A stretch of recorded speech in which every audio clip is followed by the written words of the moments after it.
ବୋହିଲେ ଯେହୁ ପ୍ରିୟ ତୋର ନାସିକା ନ କାଟିବୁ ତାର, ଯେ ଅବା ଦୁଃଖ ଦେଲେ ତୋର ନାସିକା କାଟିବୁ ଯେ ତାର। ଏମନ୍ତେ କହି ଭାଇ ଗଲେ ରାଜ୍ୟକୁ ଦୂତ ବରଗିଲେ, ରାଜ୍ୟରେ ଚହଳ ପଡ଼ିଲା ସୁଭେଣ ବୋଇତ ଲାଗିଲା।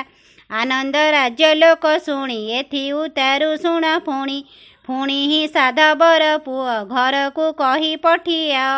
ବେଗ ହୋଇଣ ତୁମ୍ଭେ ଯାହ ବୋହୂମାନଙ୍କ ଆଗେ କହ, ସଙ୍ଗତେ ଘେନି ତ ପଇ ଆସନ୍ତୁ ବୋଇତ ବନ୍ଦାଇ।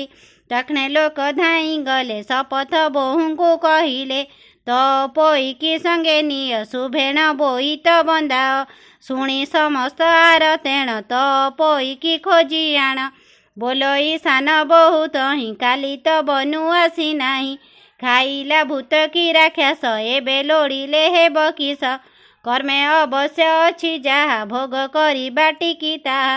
ବୋଲଇ ବଡ଼ ବୋହୂ ଶୁଣି ବାହାର ହୁଅ ଅର୍ଘ୍ୟ ଘେନି, ବୋଇତ ବେଗେ ବନ୍ଦାଇବ ପୁଛିଲେ ବଞ୍ଚାଇ କହିବା। ଏମନ୍ତେ ଅର୍ଘ୍ୟ ଘେନି ବାଳି ବୋଇତେ ପାଶେ ଯାଇ ମିଳି, ବୋହୂଙ୍କୁ ଦେଖି ସାତ ଭାଇ ବୋଇଲେ ଅଧର କମ୍ପାଇ। ସଙ୍ଗରେ ତ ପଇ ନାହିଁ ତୁମ୍ଭେ ଗୋ ଆସିଲ କି ପାଇ, ମଝିଆ ବୋହୂ ବୋଲେ କଥା ତ ପଇର ମୁଣ୍ଡ ବ୍ୟଥା। କେମନ୍ତେ ଚାଲିଣ ଆସିବ ଦେହରେ ପୀଡ଼ା ସେ ପାଇବ।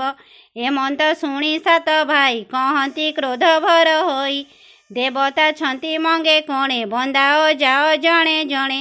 ପ୍ରଥମେ ବଡ଼ ବୋହୂ ଗଲା କୋଣେ ବୋଇତ ବନ୍ଦାଇଲା, ଛୁରୀରେ ତ ପଇ ବାଳି କାଟିଲା ନାକର ବଉଳି।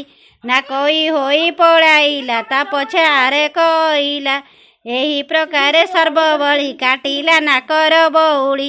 ନୀଳେନ୍ଦ୍ରୀ ନାମେ ସାନ ବୋହୂ ତ ପଇର ପ୍ରିୟ ସେଉ, ସେ ପଛେ ସମସ୍ତେ ପଛ ସେ ଅଇଲା, ସେ ବୋହୂ ପଛେ ବନ୍ଦାଇଲା। ସାନ ବୋହୂକୁ ଦେଖି ବାଳି ହସ୍ତରୁ ପକାଇଲା ଛୁରୀ,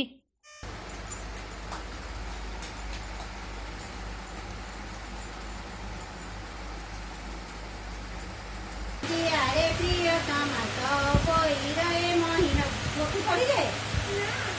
ଶୁଣିଲୁ ଟିକେ ପ୍ରିୟ ସହି ତୁ ଆଗେ କହିଲେ ମୋହି, ସତ୍ୟଭାମା ଦେଖା ସେଥିରେ କର ଯୋଡ଼ି ନ ଜଣାଇ।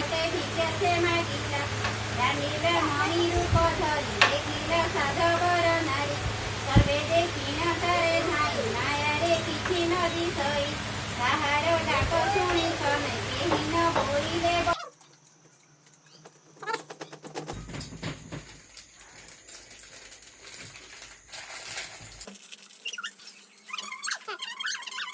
ଆଉ ଯୋଉ ଇଏ ନେଇ ଆସିବ କଣ କହିଲ?